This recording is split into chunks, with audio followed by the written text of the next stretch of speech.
1966 sci-fi short story, Light of Other Days, take place in what the narrator calls a land of slow glass, a western Scottish highland of the future where farmers line their fields with special high-tech windows through which light takes many years to travel.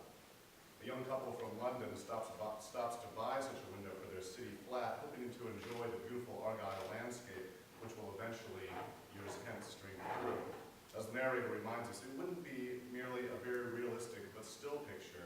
The water would ripple in the sunlight, silent animals would come to drink, birds would cross the sky, night would follow day, season would follow season, as the light of years gone by makes its way to the other side of the glass.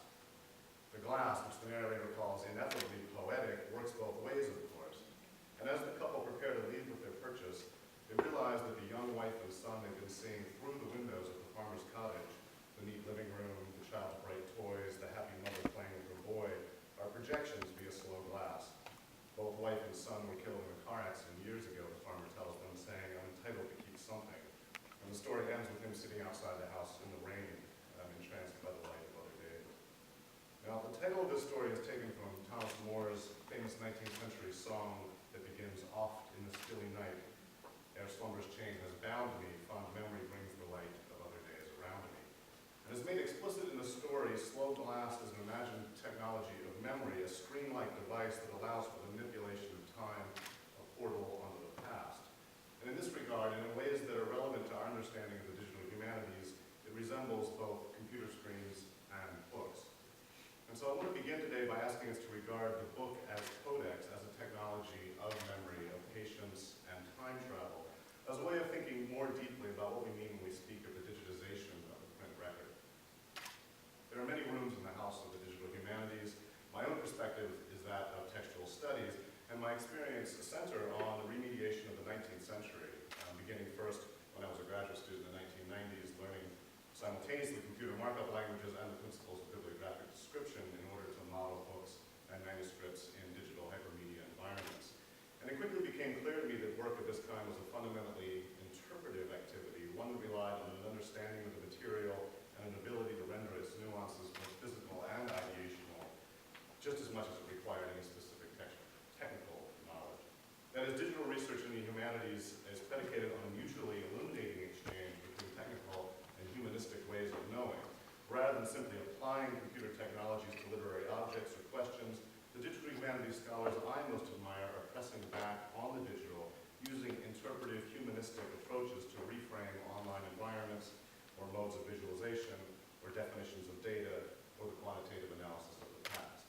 Digital humanities then, for me, has emerged less as a field and more as a cross-disciplinary way of thinking about the network of cultural objects that we have inherited. And from my perspective as a scholar of 19th century literature, working with a born analog set of materials all the time, the digital humanities first demands thoughtful modeling or translation or abstraction of our bookish printed inheritance.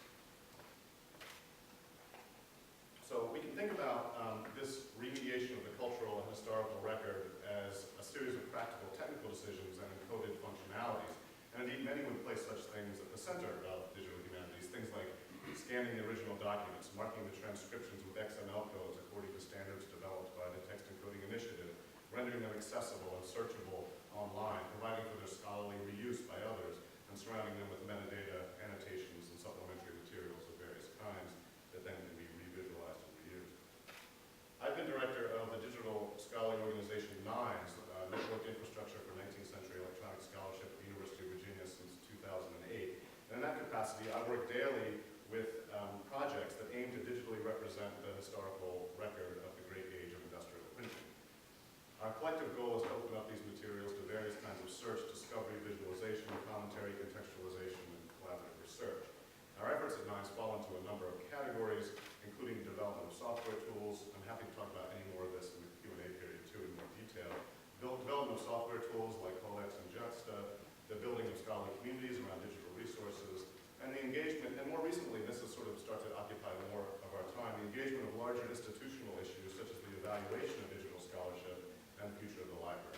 That is, this is a sidebar, but it's become apparent to me that a lot of the things that the digital humanities need to do are social institutional things. There's a building side and a hacking side that's obviously crucial, but a lot of the stuff that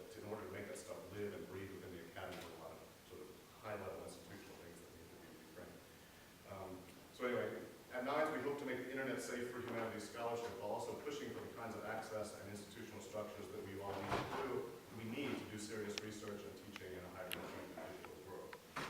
As I've said, much of this involves looking backward and predicated on the translation of the historical record into digital formats for further study. Today, however, I want to challenge us to ask the question, how can a screen be like a book? From the perspective of the humanities.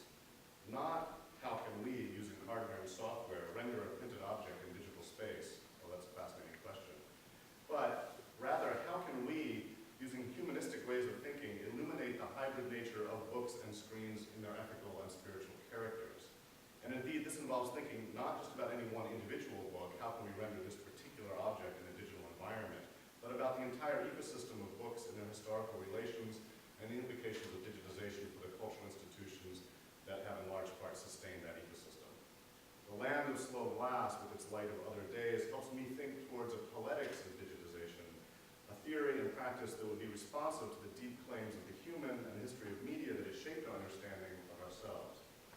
The glass farmer's spectral family also reminds me how firmly and indeed poignantly the humanities will always be tied to the past, figured by Walter Benjamin's famous angel of history, with his hopeless desire to stay, to awaken the dead, and make whole what has been smashed. As the storm of progress propels it into the future irresistibly, the digital humanities too must find a way to come to terms with loss. So, let me begin again. In July of 1879, the aging poet Henry Wadsworth Longfellow sat in the study of his historic home in Cambridge, Massachusetts, reading an illustrated book about the American West. It told of an immense, never-melting snowy cross formed in the crevices on the face of the Sawatch mountain range in Colorado on a peak known as the Mount of the Holy Cross. The book provided an illustration of the phenomenon by Thomas Moran. That's on the screen. For Longfellow, who had not been anywhere west of New England, it was nevertheless a moment of recognition. Looking at the image, he was brought back to a night of horror exactly 18 years earlier, when in that same parlor his wife Fanny had burned to death in his arms. She had been in the adjoining library, sealing a lock of their young daughter's hair in an envelope when the hot wax dripped onto her dress and caught fire. Fanny rushed into the parlor, engulfed in flames that Longfellow attempted to extinguish with a small rug, and then with his body. He was burned and scarred severely. That's why he wore the beard for the rest of his life. And she died the next morning. And now with this picture of the Mount of the Holy Cross before him, he was moved to write his famous sonnet on his breast, I think, across the snow. In the long, sleepless watches of the night, the gentle face, the face of one long dead, looks at me from the wall, where round its head the night lamp casts a halo of pale light. Here in this room she died, and soul more white through martyrdom a fire was never through martyrdom a fire was led to its repose. Nor can in books be read the legend of a life more benedict. There is a mountain in the distant west that, sun-defying its deep ravines, displays a cross of snow upon its side. Such is the cross I wear upon my breast these 18 years through all the changing scenes and seasons, changeless since the day she died.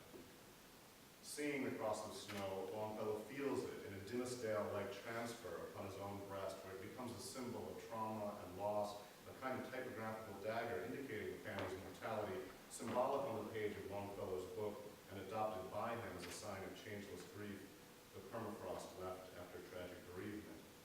Yet it's also a negative insignia, a white erasure on black ground that reverses the polarities of a typical X that marks the spot with the black inscriptions on a white page of paper. It is the ghost of a mark.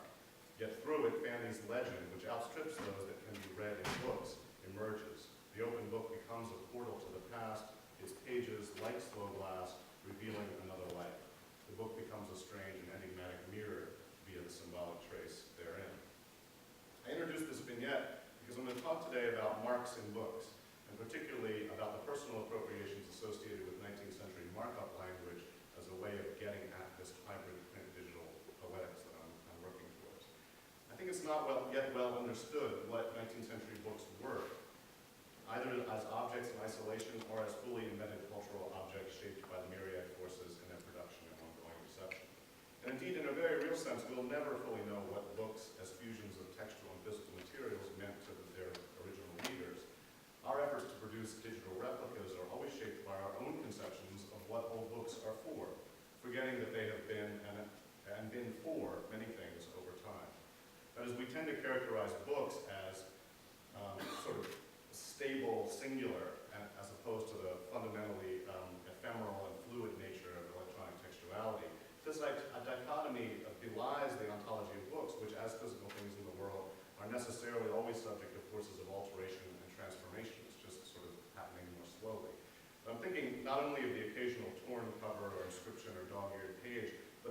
inherent condition of books in their relation to history.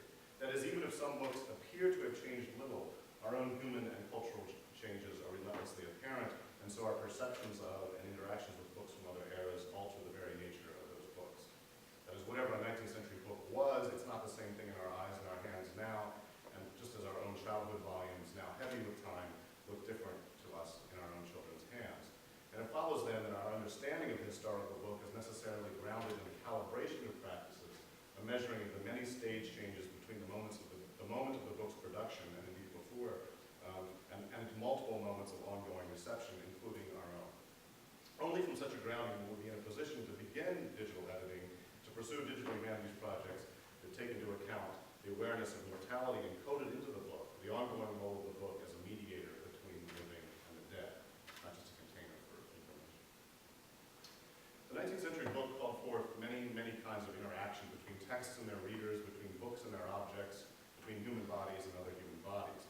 We tend to think of the history of reading as centered in the consumption of verbal text, but I want us to encourage us to go beyond texts as linguistic forms and think about something closer to textiles, woven creation of material and semantic content. That is a historical record that is always already incarnated, each body bearing traces of its many social interactions and